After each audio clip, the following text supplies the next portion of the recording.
Jae-min felt something heavy pressing down on his chest. His eyes opened slowly as he tried to shake off the deep sleep. The dim blue lights of his quarters on Harmony Base told him it was still the night cycle. He blinked a few times and tried to move, but the weight on his body made it difficult. His mind cleared quickly when he realized what was happening. His roommate Kira was lying on top of him. Her tall, thin body was draped across his chest and legs. This was very strange. Kira never came this close to him. She always kept her distance and stayed on her side of their shared room. Jae-min looked at her face. Something was wrong. Very wrong. Kira's skin usually glowed with a soft blue light like moonlight on water. But now her skin looked pale and gray. The gentle glow that made her beautiful was flickering like a broken light bulb. Her breathing was shallow and fast. "Kira," he whispered, trying not to startle her. "Kira, wake up!" She did not respond. Her body felt cold against his, which was also strange. Kira's people, the Viridians, always ran warmer than humans. They were like living heaters. But now she felt as cold as ice. Jae-min carefully moved her off him and sat up on his bed. He touched her shoulder gently. Her skin felt strange, almost like touching metal that had been left outside in winter. The blue glow under her skin pulsed weakly, like a dying star. "Computer," he said in a quiet voice, "turn on room lights at 20%. The lights came on softly. Now he could see Kira more clearly, and what he saw made his heart beat faster. Her usually perfect silver hair was messy and damp with sweat. Her large eyes were closed, but he could see them moving quickly behind. Her eyelids, like she was having a bad dream. Jae-min had lived with Kira for 8 months now.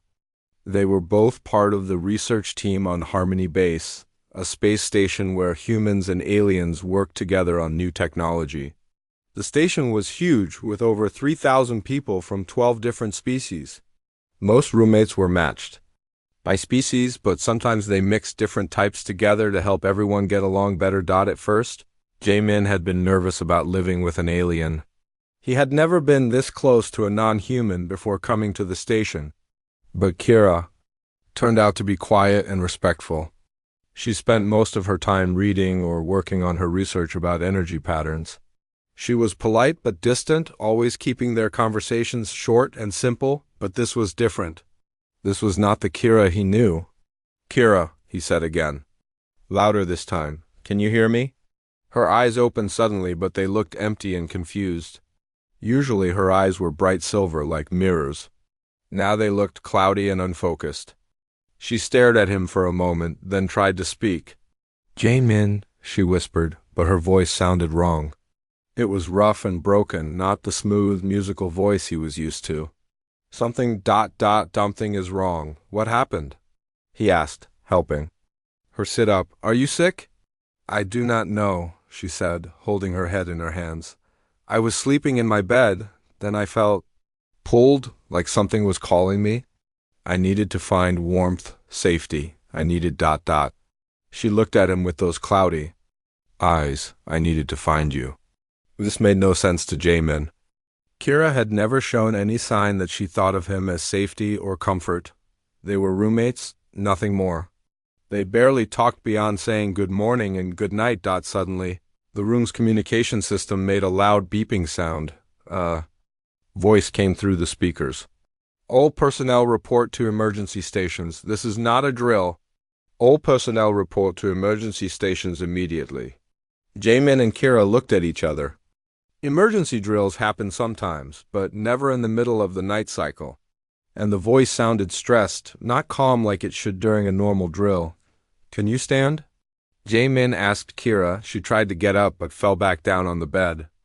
"My legs feel weak. Everything feels weak." The communication system crackled again. This time it was Commander Taeho's voice, and he sounded worried. "This is Commander Taeho. We have multiple reports of aliens experiencing medical emergencies throughout the station. All human personnel are to assist where needed. Medical teams to all alien quarters immediately." Jae-min felt his stomach drop. Multiple aliens were having problems. This was not just something wrong with Kira. This was bigger. "I need to get you to the medical bay," he told Kira. putting his arm around her to help support her weight. "No," she said weakly. "I feel better when you are close. When you touch me, the cold feeling goes away a little." Jamin did not understand this, but he could see that she was telling the truth. When his skin touched hers, her natural glow seemed to get a little stronger. They made their way slowly out of their quarters and into the hallway. What Jamin saw there made him stop in shock. The hallway was filled with humans helping aliens who all looked like Kira, pale, weak, and barely able to walk. A Zentari engineer was being carried by two human technicians. His usual green skin looked gray and sick. A group of Altarian scientists were sitting on the floor, their tentacle-like arms hanging limp at their sides. Every alien he could see looked like they were dying, but all the humans looked fine. Hannah, the chief of security, came running down the hallway. She saw Jamin supporting Kira and stopped next to them. "Jamin, thank goodness you are okay," she sighed, breathing hard. "Is she your roommate?" "Yes, this is Kira," he said. "Hannah, what is happening?" "We do not know yet," Hannah replied, checking her tablet quickly. "It started about an hour ago." Every alien on the station began getting sick at almost the same time, but no humans are affected. "That makes no sense," Jamin said. "I know, Dr. Yunji is trying to figure it out, but the medical bay is overwhelmed. We have over 2,000 aliens on this station, and they are all having the same problems." Kira squeezed Jamin's arm weakly. "The energy," she whispered. "Something is wrong with the energy." "What energy?" Hannah asked, kneeling down to hear Kira better. "The station energy. It feels dangry, wrong, like it is fighting against us." Kira's voice was getting weaker. "It hurts to think, hurts to use my mind." Jamin looked around the hallway again. He started to notice something strange. All the alien technology in the walls was flickering. The biolights that the Viridians had installed were dimming. The crystal panels that helped the Zentari navigate were cracking, but all the human technology was working perfectly. "Hannah," he said slowly, "I think this has something to do with the technology systems." "What do you mean? Look around." "All the alien tech is malfunctioning, but our human systems are fine." He pointed to a wall panel that was sparking and smoking. "That is Altarian tech. And that biolight over there belongs to the Viridians. They are all failing." Hannah looked where he was pointing and her eyes grew wide. "You are right, but how is that possible?" Before anyone could answer, the lights went out completely. Emergency power kicked in a few seconds later, but now only the human backup systems were working. The station suddenly felt much dimmer and colder. In the red emergency lighting, Jamin could see that Kira's condition was getting worse. Her skin had almost no glow left, and she was having trouble breathing. "We need to get her help now," he sighed. "The medical bay is this way," Hannah said, leading them down the hallway. As they walked, Jamin could not shake the feeling that this was just the beginning. Something was very wrong on Harmony Base, and somehow the humans were the only ones not affected. He looked down at Kira, who was depending on him to keep her safe. For the first time since they had become roommates, he felt like she truly needed him. He just hoped he could figure out how to help her before it was too late. The medical bay looked like a war zone. Dr. Yunji moved quickly between beds filled with sick aliens. Her medical assistants, all humans, worked hard to help the patients. But nothing they tried seemed to work. Jamin helped Kira onto an empty bed near the wall. Her skin was getting paler by the minute. The soft blue glow that made her people beautiful was almost gone now. "Doctor," Jamin called out to Dr. Yunji, "my roommate needs help." Dr. Yunji hurried over with her medical scanner. She was a small woman with kind eyes, but right now she looked very worried. She ran the scanner over Kira's body and frowned at the results. "This is the same as all the others," she said quietly. "Her brain activity is dropping fast. It is like something is blocking her thoughts." "What does that mean?" Jamin asked. "I do not know yet. Every alien species on the station is having the same problem. Their minds are shutting down slowly." Dr. Yunji looked at her tablet full of test results. "But their bodies are healthy. This is not a disease or poison? Something is attacking their ability to think." Kira reached out and grabbed Jaemin's hand weakly. When their skin touched, her scanner readings got a little better. Interesting, Dr. Yunji said, watching the scanner. Her brain waves improve. When you touch her. She said the same thing earlier, Jaemin replied. She feels better when I am close. Dr. Yunji made notes on her tablet. Stay with her. I need to check on the others, but do not leave her side.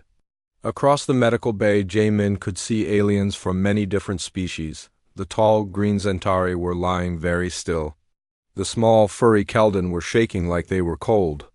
The octopus-like Altarians had their tentacles curled up tight against their bodies, but every human in the room looked perfectly fine. Commander Tejo walked into the medical bay with a grim expression on his face.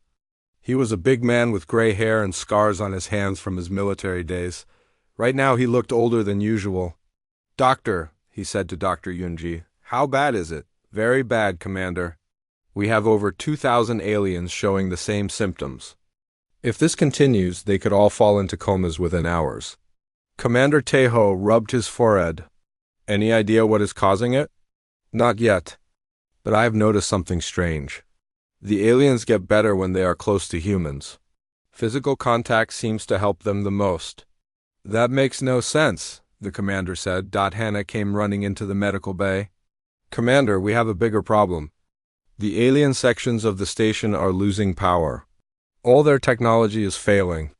Show me, Commander Tejo said. They walked to a wall panel that usually showed information in Viridian language. The screen was black and cracked. Next to it, a Centauri navigation crystal was dim and lifeless. It started right after the aliens got sick, Hannah explained. But look at this.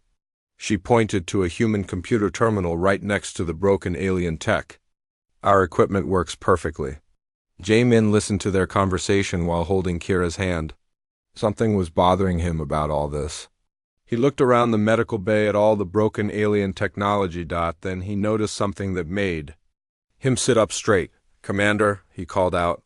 I think I see a pattern. Commander Tejo and Hannah walked over to him. What do you mean? Look at the equipment, Jaemin said, pointing around the room. The alien technology is not just broken.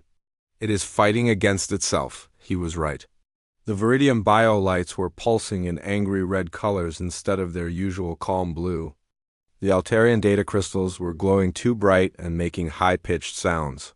Even the simple alien chairs were vibrating like they were trying to shake apart. It is like something is making the alien technology go crazy, Jaemin continued. But our human technology is not affected at all. Dr. Yunji looked up from checking another patient. That matches what I am seeing in the medical scans. The aliens are not sick. Something is interfering with the way their brains work with technology. How? Is that possible? Hannah asked. Most alien species have some kind of natural connection to their technology, Dr. Yunji explained. The Viridians use bioneural links. The Centauri have psychic interfaces. The Altarians connect through electromagnetic fields. But humans ... we do not have any of that. Commander Tejo was quiet for a moment, thinking, so whatever is attacking them cannot attack us because we are different. Exactly, Dr. Yunji said. But that brings up another question. What could cause this kind of interference? Suddenly, all the lights in the medical bay flickered. The human equipment kept working, but every piece of alien technology in the room went completely dark for a few seconds. Kira squeezed Jaemin's hand tighter. It is getting stronger, she whispered, the angry energy. It is spreading through the station. What angry energy? Jaemin asked. I can feel it in my mind. Like a storm made of electricity. It hates us. It wants us gone. Dr. Yunji ran her scanner over Kira again. Her neural activity is dropping faster now. Whatever this is, it is getting worse. Commander Tejo's communication device beeped. He answered it quickly. Commander, this is engineering, a voice said through the device. We found something. You need to get down here right away. What did you find? We think we know what is causing the problems, but you are not going to believe it. Commander Tejo looked at Hannah. Take charge of the medical bay. Make sure our people stay close to the aliens. If human contact helps them, then that is what we will do. Where are you going? Hannah asked. To find out what is trying to kill our friends. As the commander left, Jamin felt Kira's hand getting colder in his. Around the medical bay, other humans were sitting next to alien patients, holding their hands or just staying close. It seemed to help, but not much. Jamin, Kira said in a very quiet voice, I can hear the other Viridians in my mind. They are scared? They think they are dying? You are not dying, Jamin said firmly. We are going to figure this out. How? Can you be sure? Jamin looked around the room at all the humans taking care of aliens they barely knew. Because humans do not give up. We will find a way to help you. But even as he said the words, Jamin wondered if they were true. Whatever was attacking the aliens was powerful and getting stronger. And the humans, for all their determination, still had no idea what they were fighting against.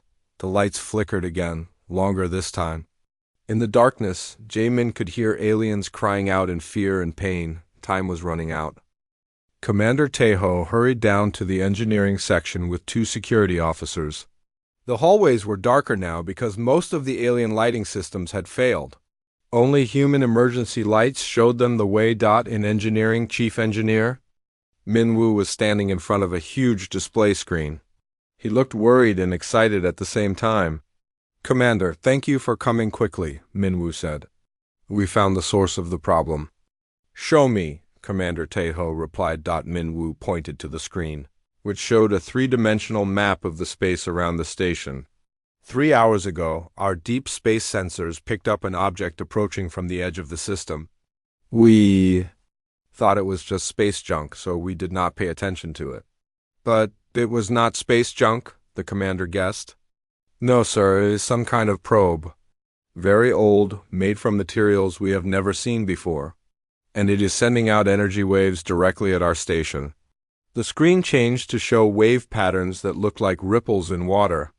But these ripples were made of energy instead of water. The energy waves are designed to interfere with advanced neural technology, Minwoo continued. Any species that uses their brain to control machines gets affected. Commander Tejo studied the patterns, but humans do not use neural technology. Exactly. We use our hands and voices and simple computers. We do not connect our minds directly to machines like the other species do. That is why we are not getting sick. This was important information, but it also made the commander worry more. If this probe is attacking advanced civilizations, then whoever built it might think we are primitive. Or maybe, Minwoo said slowly, they built it to test for species. Like us. Before the commander could ask what he meant, his communication device beeped again. It was Hannah calling from the medical bay. Commander, you need to know about something strange happening up here. What is it? Some of the humans are starting to do impossible things. They are interfacing with alien technology that should not work for them. Commander Tejo and Minwoo looked at each other with surprise. Explain, the commander said. Jamin figured out how to read Viridian bio displays. And one of our mechanics got a Zentari repair tool working. These machines are supposed to only work with alien neural patterns. In the medical bay, Jamin was discovering exactly what Hannah was talking about. He had been trying to help Kira feel more comfortable, so he reached for what looked like a control panel near her bed. It was covered in Viridian symbols that glowed. Softly, normally, only a Viridian could use their biotechnology. But when Jamin touched the panel, something amazing happened. The symbols began to make sense to him. Not the language, but the meaning behind the patterns. His human brain was learning to understand alien thought patterns in real time. How are you doing that? Dr. Yunji asked, watching him adjust settings on the Viridian medical monitor. I do. Not know, Jamin said honestly. I just touch it and somehow understand what it wants me to do. Dr. Yunji ran her scanner over Jamin's head. Your brain activity is off the charts. You are forming new neural pathways faster than should be possible. Kira opened her eyes and looked at Jamin with wonder. You are thinking like us? She whispered. I can feel your mind learning our patterns. Is that bad? Jamin asked. Worried. No, Kira said, and for the first time in hours, she smiled a little. It is beautiful. Your mind is like water, flowing into any shape it needs to. Dr. Yunji was taking notes as fast as she could. This is incredible. Jae-min tried touching some of the other alien equipment. Jae-min walked over to a Zentari medical scanner that had been sitting broken since the crisis started. When he put his hands on it, the machine suddenly came to life. Green lights danced across its surface, and it began working perfectly. How did you fix it? Dr. Yunji asked. I did not fix it, Jae-min said, looking confused. I just talked to it in my mind, and it talked back. Across the medical bay, other humans were having similar experiences. A maintenance worker had gotten an Altarian communication device working. A young scientist was successfully operating Keldon medical equipment, but none of them were as natural at it as J-Min. Commander Taeho's voice came through the communication system. All senior staff report to Conference Room Alpha immediately. We have new information about our situation. Dr. Yunji looked at Jae-min. You should come too. What you are doing might be the key to solving this. They helped Kira to the conference room. She was still weak, but being close to Jae-min kept her stable. Other humans brought their alien companions, creating a strange parade through the station corridors. Conference Room Alpha was filled with humans and the few aliens who were still conscious enough to participate. Commander Taeho stood at the front with Chief Engineer Minwoo. We have identified the source of the attack, the commander began. An ancient probe has been sending energy waves at our station. These waves interfere with any species that uses neural technology. But we have also discovered something unexpected, Minwoo added. Some of our human crew members can interface with alien technology even while it is under attack. Murmurs of surprise filled the room. Dr. Yunji, please explain what you have observed, Commander Taeho said. Dr. Yunji stood up. The human brain has something called neuroplasticity. This means we can create new neural pathways quickly when we need to adapt to new situations. Other species have more advanced brains, but they are also more specialized. They cannot change as easily as we can. What does that mean for us? Asked Hannah. It means, Dr. Yunji continued, that humans might be the first species capable of interfacing with any type of alien technology. We are like universal translators for different kinds of machines. Kira struggled to speak from where she was sitting next to Jae-min. My people have legends, she said in a weak voice. Stories about a species that could bridge the gap between different forms of consciousness. We thought they were just myths. What did the legends say? Commander Taeho asked. They said this species would either unite the galaxy or destroy it. Because they could understand everyone, they could either bring peace or cause terrible wars. The room went quiet. Everyone was thinking about what this meant. J-Min spoke up. The probe is not trying to kill the aliens. It is testing them. Testing them for what? Commander Taeho asked. To see if there are any species that can adapt to its attacks. It wants to find races that can survive and grow stronger under pressure. Minwoo pulled up the probe data on the room's display screen. If that is true, then the probe has been traveling through space for a very long time, testing every advanced civilization it finds. And we are the first ones to pass the test, Jae-min said quietly. The weight of this realization settled over everyone in the room. Humanity had just discovered they had a unique gift that no other known species possessed. But with that gift came enormous responsibility, and the probe was still out there, waiting to see what they would do next. The conference room buzzed with worried conversations. Every few minutes, reports came in that more aliens were falling unconscious. The probe's energy waves were getting stronger, and time was running out. We need a plan, Commander Taeho said. Firmly, ideas, people. Chief Engineer Minwoo raised his hand. We could try to destroy the probe with our weapons. Bad idea, replied Hannah. If that thing has been traveling through space for thousands of years, it probably has defenses we cannot imagine. What about trying to communicate with it? Suggested Dr. Yunji. How? Asked Commander Taeho. It does not seem interested in talking, it just keeps attacking. Jamin had been quiet, holding Kira's hand while listening to the discussion. But now he had an idea that scared him. I think I need to interface with the probe directly, he said. The room went silent. Absolutely not, Hannah said immediately. That is too dangerous. She is right, Commander Tejo agreed. We do not know what that thing could do to your mind. But Kira squeezed Jamin's hand weakly. He might be the only one who can do it, she whispered. My people's legends? They say the bridge species must face the ancient tests directly. What tests? Dr. Yunji asked. Kira struggled to sit up straighter. The old stories say that long ago, an ancient race created challenges to find species worthy of joining them. Among the stars? That the challenges were designed to be impossible for any single species to complete. Then how is Jamin supposed to pass them? Hannah asked, her voice full of worry. Because humans are different, Kira replied. You do not think like us? You find solutions we would never consider? Minwoo was already working on his tablet, running calculations. If we are going to try this, we would need to build some kind of interface device. Something that lets Jamin connect to the probe without getting his brain fried. How long would that take? Commander Tejo asked, with our current resources. Maybe 6 hours, Dr. Yonji shook her head. We do not have 6 hours. At the current rate, most of the aliens will be in comas within 3 hours. Jamin stood up, still holding Kira's hand. What if we use alien technology to build the interface faster? It does not work anymore, Minwoo pointed out.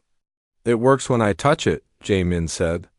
And I'm getting better at understanding how. Their machines think. Maybe I can convince them to help us. Hannah grabbed his arm. Jamin, this is insane. You could die. If we do nothing, Kira dies. All of them die.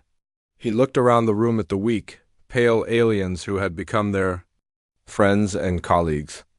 I cannot let that happen. Commander Tejo was quiet for a long moment, weighing the options. Finally, he nodded.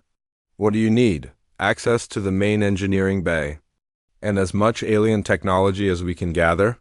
Done, but I want Dr. Yunji monitoring your vital signs the entire time. If anything goes wrong, we pull you out immediately. The next 2 hours were intense. Jamin worked with alien machines that no human had ever touched before. Each time he interfaced with a new device, his brain learned new patterns, new ways of thinking. It was exhausting. Dr. Yunji watched his medical readings with growing concern. Your brain is changing too fast, she warned him. I do not know what the long-term effects might be. We will deal with that later, Jamin replied, his hands dancing over a complex Alterian neural interface. Right now, we need to save lives. Kira stayed next to him the whole time, even though she was barely conscious. Her presence seemed to help him stay focused on his human identity while his mind expanded to understand alien concepts. You are doing something impossible, she whispered to him. Your brain is learning to think in 12 different ways at once. Is that bad? For anyone else, it would drive them insane. But your mind, she smiled weakly. Your mind is like a symphony, playing many songs at the same time without losing the melody. Finally, they had built what Minwoo called a universal interface device. It looked like a helmet covered in crystals, bioneural fibers, and electronic circuits from every species on the station. This should let you communicate with the probe without losing yourself in its consciousness, Minwoo explained. Theoretically, Hannah repeated with alarm. We have never done anything like this before. We are making our best. Guess, Commander Tejo checked the time. Most of the aliens have less than an hour before they slip into comas. It is now or never. Jamin picked up the interface helmet, but Hannah stopped him. Wait, she said. Before you do this, I need you to know something. What? I have been watching you for months. The way you treat everyone with kindness, even when they are different. From you, the way you never give up when things get hard. She took a deep breath. I think I love you. Jamin stared at her in surprise. He had always thought Hannah was attractive and smart, but he never imagined she felt the same way about him. Hannah, You do not have to say anything, she interrupted. Just ... come back to us, come back to me. Kira squeezed his other hand. She is right to love you, the alien said softly. You have a beautiful soul. Jae-min felt overwhelmed by emotion, but also more determined than ever. These people, human and alien alike, were counting on him. He put on the helmet. Immediately, his consciousness exploded outward. He could feel the probe's presence like a massive storm in space. It was old, incredibly old, and filled with knowledge. From civilizations that had died out long before humans ever looked up at the stars. But there was something else there, too. A challenge. A test waiting to be taken. The probe had been searching for thousands of years, looking for a species that could pass its trials. Many advanced races had tried and failed. Their technology was too specialized, their minds too rigid to adapt to the impossible tasks. But humanity was different. They were young and chaotic and unpredictable. Their brains could change and grow in ways that no other species could match. The probe recognized this and sent Jae-min a simple message. Are you ready to begin? Jae-min thought of Kira dying slowly in the medical bay. He thought of Hana's worried face. He thought of all his friends and colleagues from a dozen different species who were depending on him. Yes, he replied. I am ready. The first test began. The first test hit Jae-min like a lightning bolt to his brain. Suddenly he was not in the engineering bay anymore. He was floating in a space filled with swirling colors and impossible shapes. In front of him appeared a puzzle, made of pure mathematics. Not numbers and equations like humans used, but living mathematics that moved and breathed like creatures. He had to solve it using only his mind. For any normal human, this would have been impossible. But Jae-min's brain had been changing. He reached out with his thoughts and touched the mathematical creatures. They felt warm and alive under his mental fingers. Instead of trying to solve the puzzle like a human mathematician would, he tried to understand what the creatures wanted. He listened to their needs and helped them find harmony with each other. The puzzle solved itself. Impressive, came the probe's ancient voice in his mind. Most species try to force solutions. You found cooperation instead. The second test appeared immediately. This time, Jae-min found himself inside a simulation of a dying star system.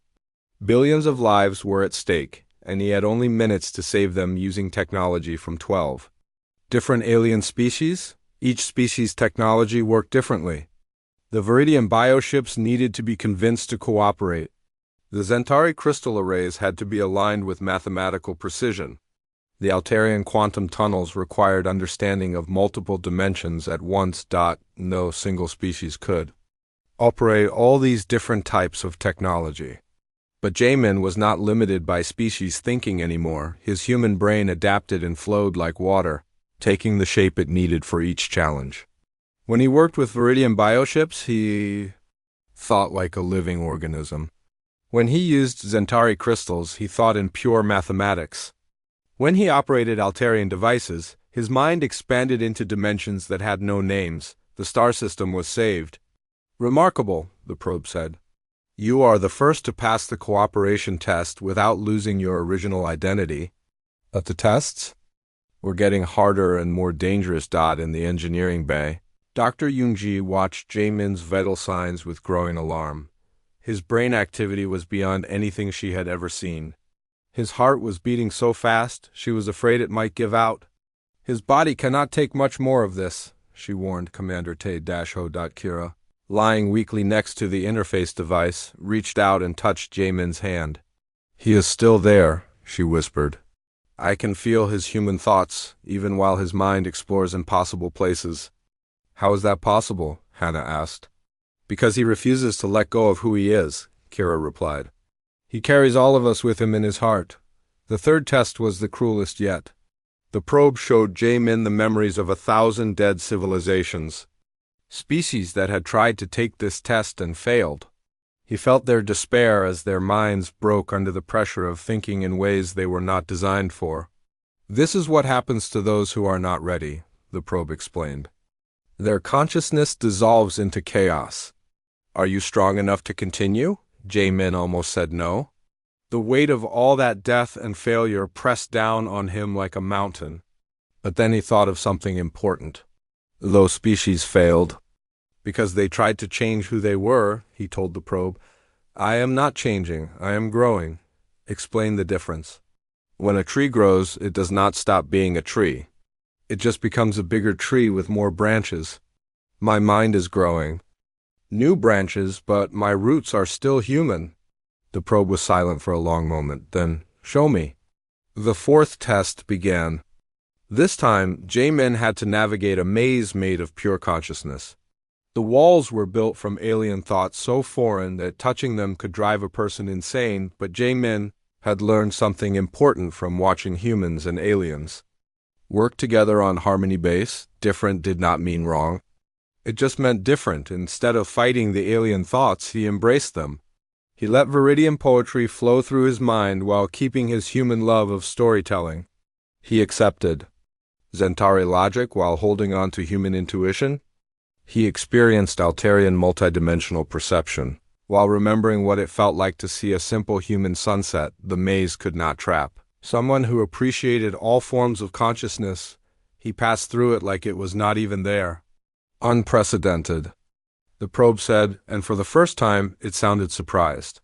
You have maintained perfect psychological integrity while interfacing with 12 different forms of consciousness.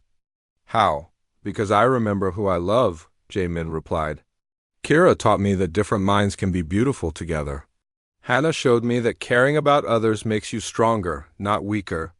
My human friends prove that we can work with anyone, if we try hard enough. The fifth test was the most complex yet. The probe created a scenario where J-Min had to prevent a galactic war using only diplomacy and understanding. 12 different species, each with completely different values and ways of thinking, were about to destroy each other. Any normal diplomat would have failed immediately. The species were too different, their conflicts too deep, but J-Min had something no normal diplomat possessed. His brain could now think in all 12 ways at once. He understood each species from the inside, seeing the universe through their unique perspectives. To the Viridians, he spoke of harmony and growth. To the Zentari, he presented logical solutions. To the Altarians, he offered multidimensional compromises that satisfied everyone simultaneously. One by one, he found common ground between species that seemed to have nothing in common. The war was prevented. Impossible, the probe said. That scenario was designed to have no solution. Every problem has a solution if you are willing to see it from enough different angles. J-Min replied. The probe's presence in his mind changed. It felt ... impressed. You have passed all 5 primary tests.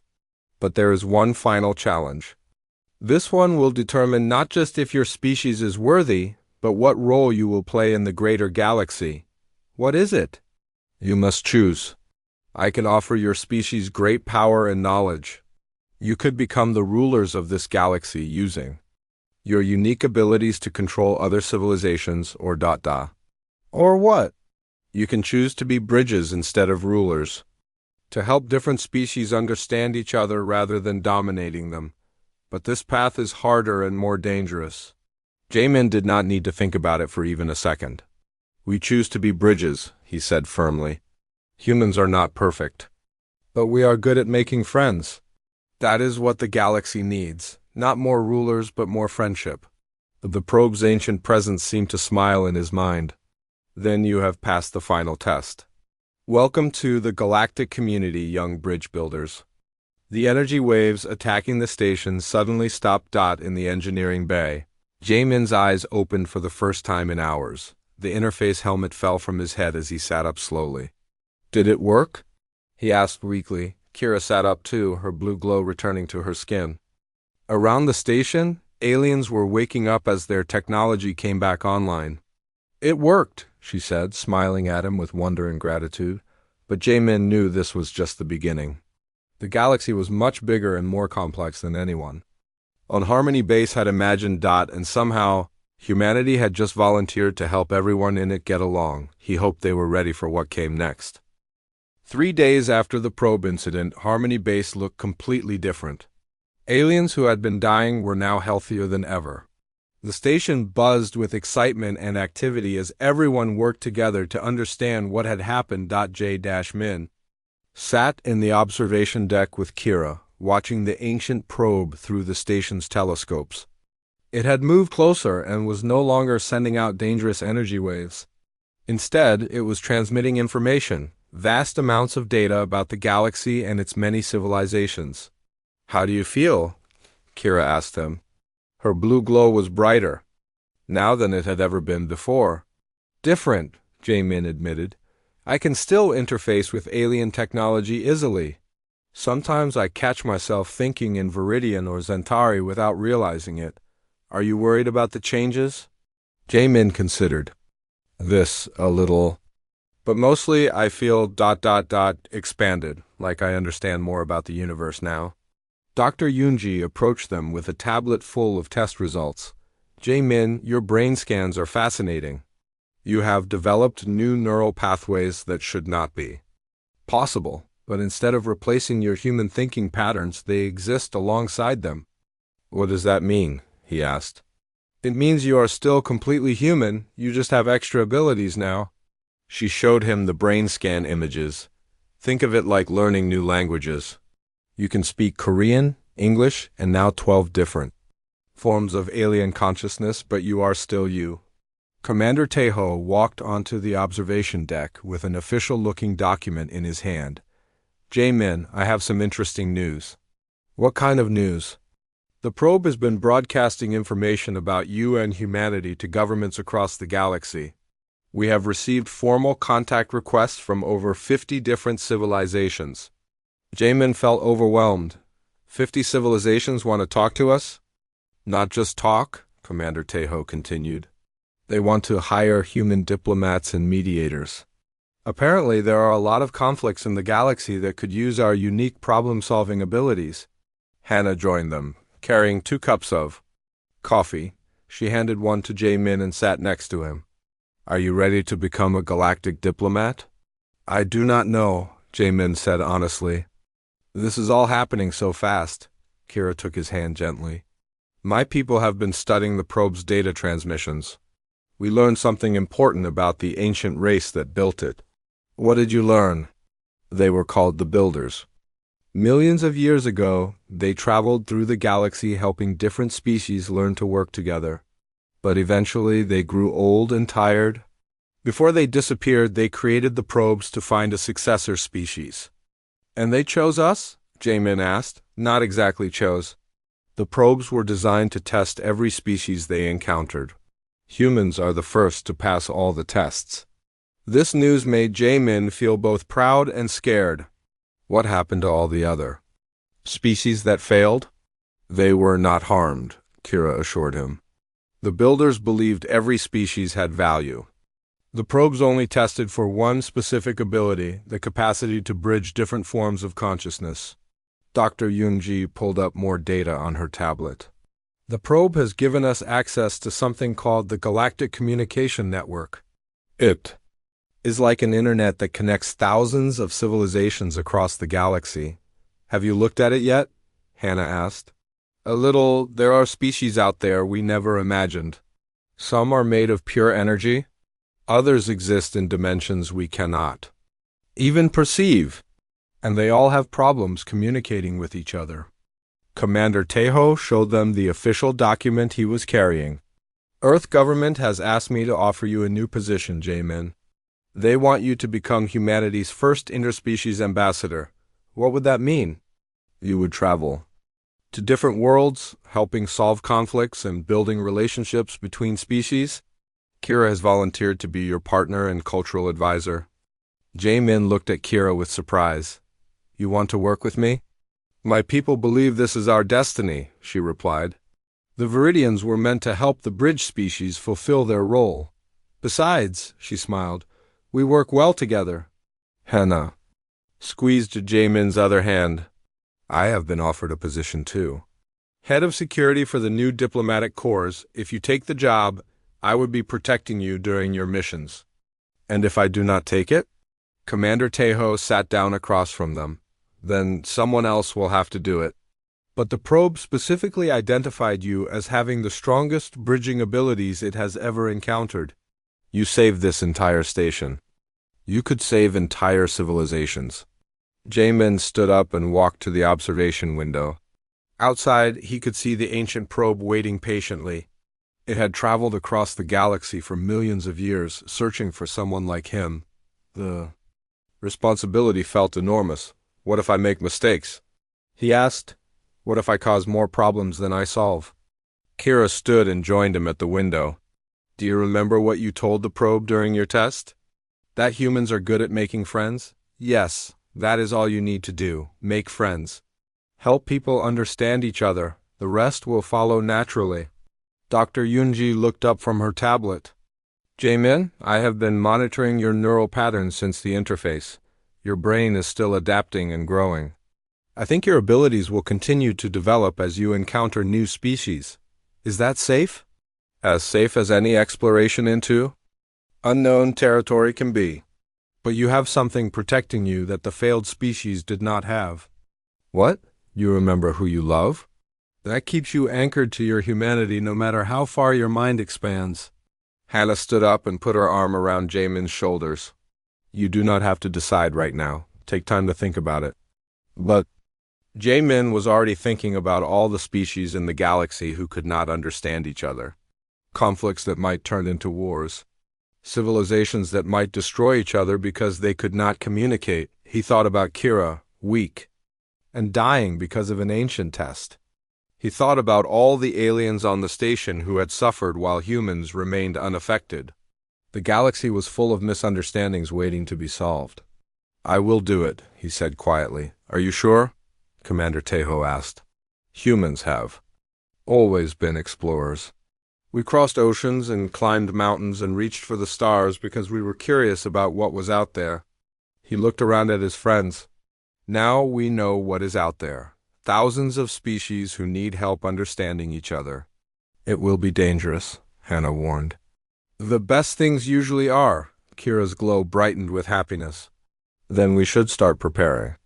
The probe has identified 12 urgent diplomatic situations that need immediate attention. 12? Jamin laughed. Could we maybe start with one? The galaxy has been waiting millions of years for bridge builders, Kira replied. They are eager to meet you.